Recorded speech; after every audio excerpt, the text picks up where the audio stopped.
at hinaluan ng kalamay na galing sa buhol. Yan, kalamay yan guys, galing sa buhol.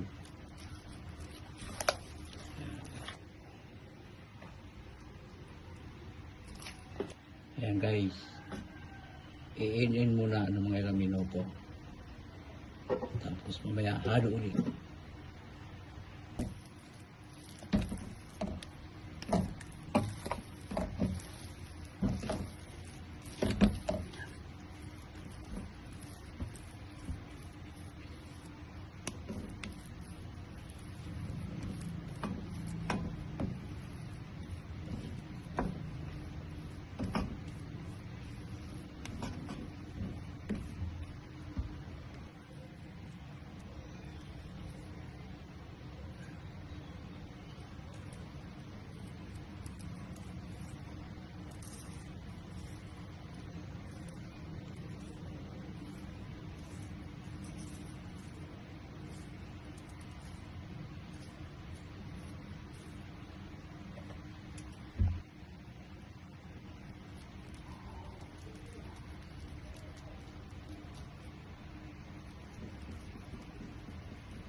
Okay guys, maggagata na tayo. Nilagyan na natin ng gata. Kalang. Oh. Ay, ayan guys, nilagyan na ng gata. Magpapakulo na tayo ng gata para sa ating matamis na biko. Sa Tagalog, sinukmani. Sa English, ayaw ko kung ano. Hinahalo na po mga kaibigan. Ang ating matamis na biko. Ayan na po mga kaibigan. Ay. Ayan na guys, hugasan na natin yung ating malagkit.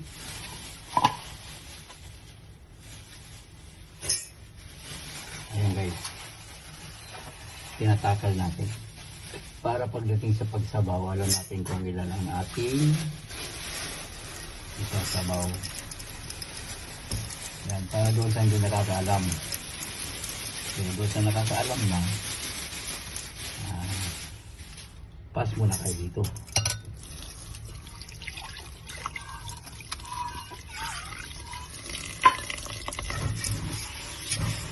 Gasa natin ang mabuti.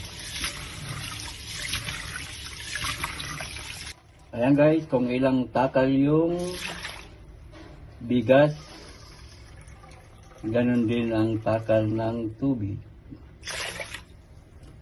2, 3,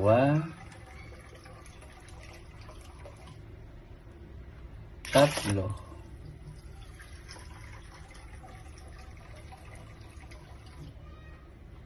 5.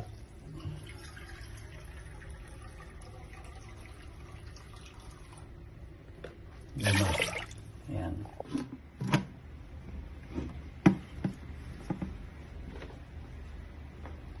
Ayan guys, haluin na ng haluin natin hanggang sa lumapot ang gata. Ayan. Sa hindi nakakaalam kung paano magluto ng biko, alam ko marami pa rin hindi nakakaalam. Kahit nga ako hindi ako marunong magluto niyan eh. Nagpapaluto lang ako guys. Guys, malapit na siyang maglangis. Makukuha na natin yung tinatawag nilang lunok. Hindi ko alam kung ano sa Tagalog yung lunok. At lalo na sa English guys. Hindi ko talaga alam yun guys. Kung ano yung lunok. Naglalangis na. Yan yung lunok kung naiipon na yan. Guys, yan yung tinatawag na lunok. Yung naiipon na yan. Ang bango guys oh. Naamoy ba ninyo guys? Ang bango. Mukha ikaman. Ayan, mamula-mula na. Tatanggalin na natin yung tinatawag na lunok. Ayan na siya. Yan yung lunok.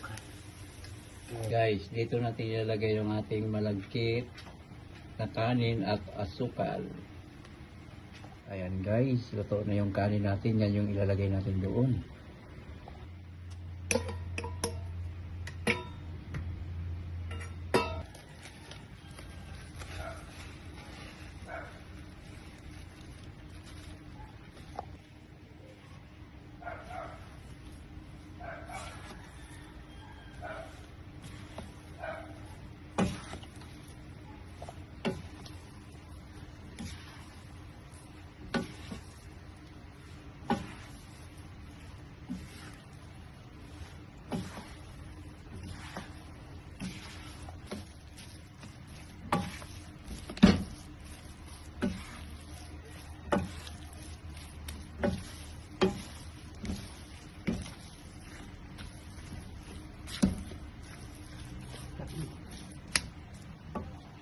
At hinaluan ng kalamay na galing sa buhol. Yan, kalamay yan guys, galing sa buhol.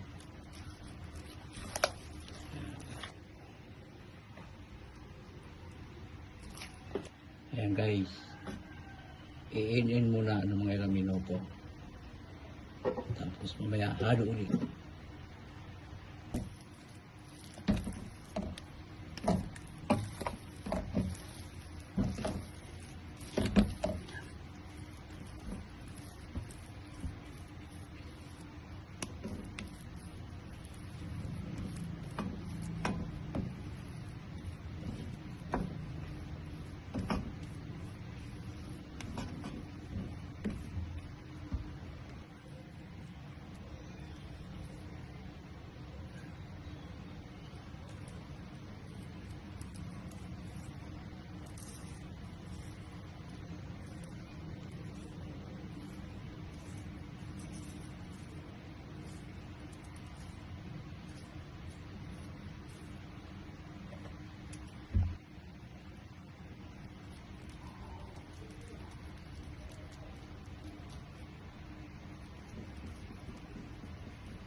Tikman na natin guys yung ginawa.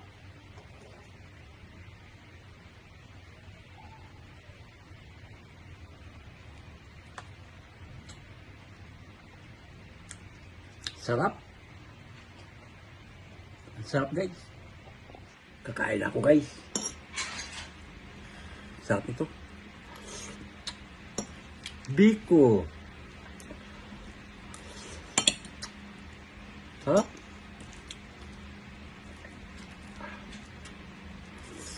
Hmm?